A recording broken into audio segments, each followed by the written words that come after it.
2 jaja, 2 velike žlice ulja, 170 g glatkog pšeničnog brašna,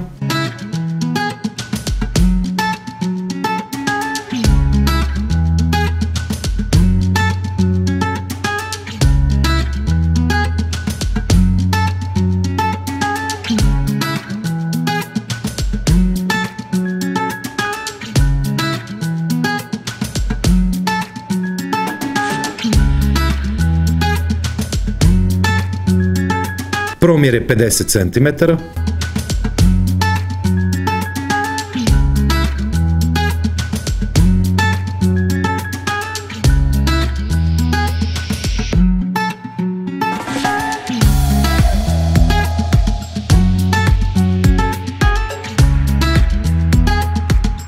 ostavite da se tako suši do upotrebe, znači nekih oko 45 minuta.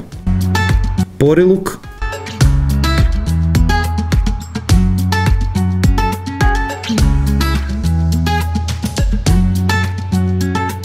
...500 g kupusa,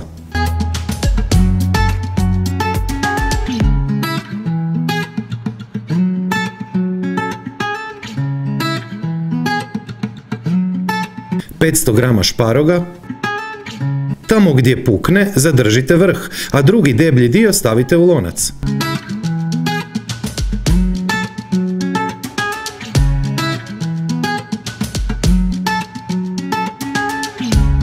Pola litre vode,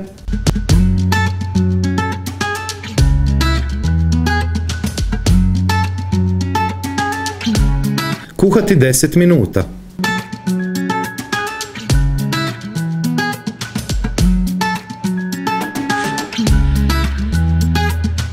Dvije do 3 rajčice,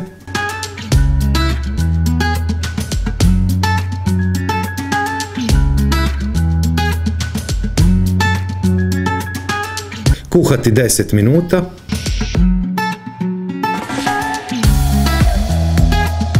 pa maknite kožicu, sada ide bez problema.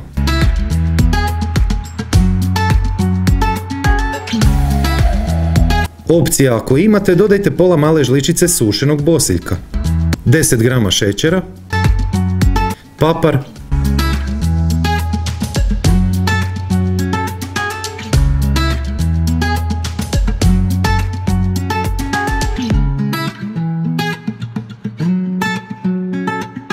paprika, mrkva, 2 češnja češnjaka,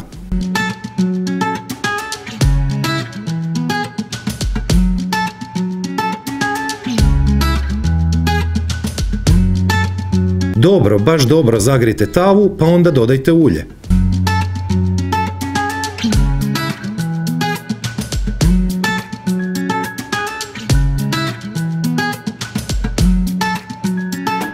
...15 minuta,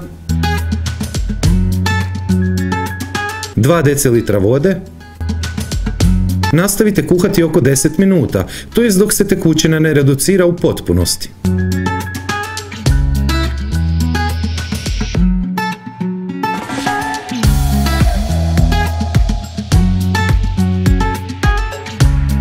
Sedam, 8 minuta,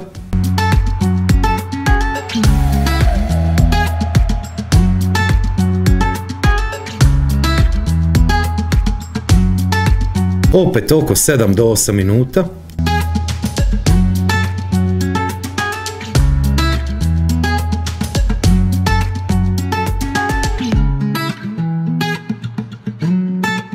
posolite vodu za tjesteninu, ali i jelo, znači mora biti slano, tako da pripazite. Ja sam koristio himalajsku sol.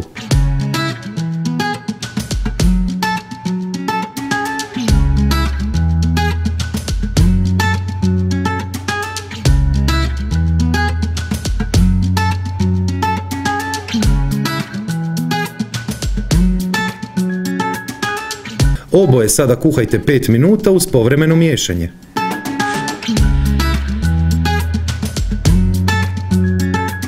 Dodajte 2,5 do 3 decilitra vode od skuhane tjestenine. Kratko promiješajte.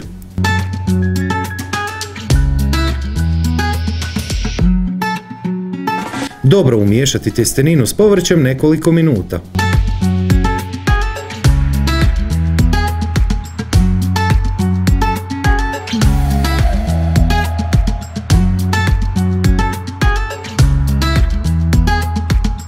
Žlica grčkog jogurta, može i kiselo vrhnje. Par kapi maslinovog ulja. Ispod svakog mog videa je pisani recept, popis sastojaka, postupaka, ali i savjeti koji eventualno nisu stali u video, te razne preporuke za slična jela koje bi volio da pogledate jer su baš super ideja za ručak.